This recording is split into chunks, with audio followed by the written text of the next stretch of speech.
Breaking news or reveal how Malami Buni defiles Osinbajo directives to stop APC Congress. The vice president, I just put it to you, is not respected, is not regarded as a leader, is not seen as the person in charge when Buhari is not in the country, just to let you know. We all heard of the saga that happened in APC after Akeredolu's Oyetola's judgment and how they said Boni's leadership is not recognized. It is against the constitution. The lawyers proving it from both Nigerian constitution as well as APC constitution.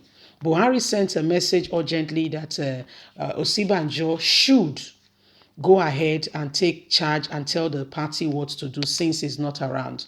Osinbajo had meeting with the Attorney General of the Federation, Malami, Buni, who is the Caretaker Committee chairman, and other APC personnel to discuss then the planned Congress. In Osinbajo's position, you know, say now we didn't tell her now they talk. If you tell her make it not talk, he go quiet him, Martin not go say anything. And I don't understand why Osinbajo they do like that. Anyway, they can't get a meeting. Osinbajo can't say, may they not do the Congress based on legal. Not forget, say this man a professor of law, but I don't understand why he go quiet when illegal things they happen. They're supposed to uphold the constitution, yes.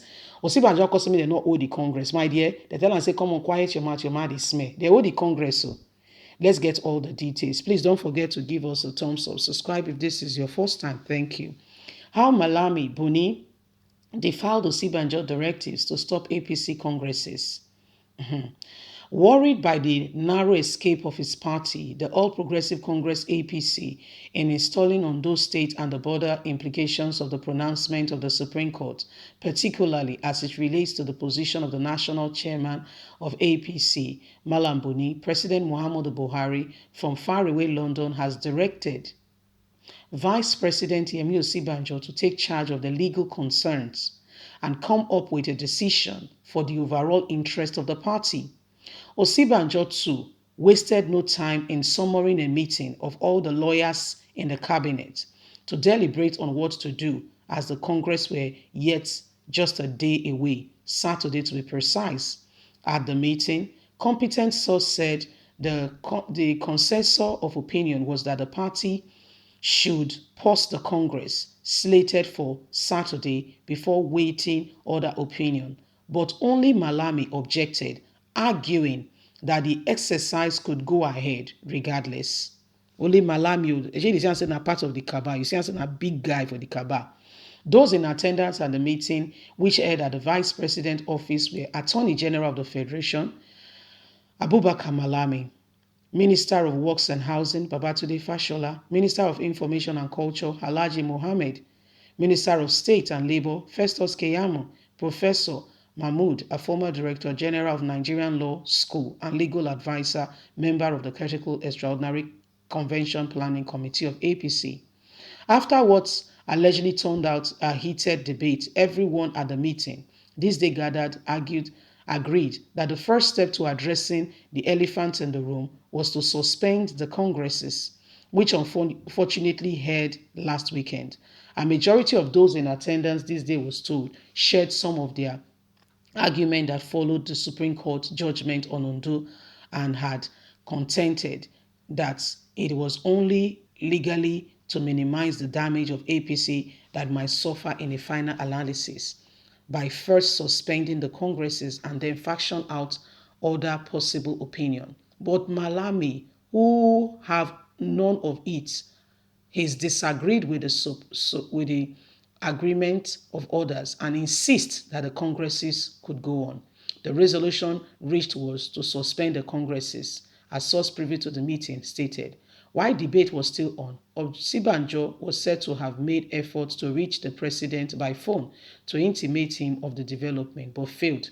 Having reached the decision to pause the Congress, Osinbajo decided to call Malam Buni on resolution to suspend the Congress's scheduled for Saturday. But to his shock, Buni flunked rejects his directive, insisting that Malami said the Congress could go on as planned. Malami and Buni, belonging to CPC tendency of APC, it was a slap on Osinbajo's face, who watched helplessly as Buni refused to obey his directives to suspend the Congress. Osinbajo was humiliated. According to source, Malami and Buni did not hesitate to discharge a card of dishonesty, despite growing anger might have been because people identified as the cabal in the presidency did not want to lose their current hold in the party, especially that they were believed to have had a chance in presidential candidate in mind, which they feel Boni will help them the choice with their choice to make their party the presidential candidate. The truth of the matter is APC is currently facing an extinction threat as two major tendencies wrestle for control of the party. The tendency as represented by the legal parties to manage the forms and the ruling party, the Congress for Progressive Change and Action Congress of Nigeria.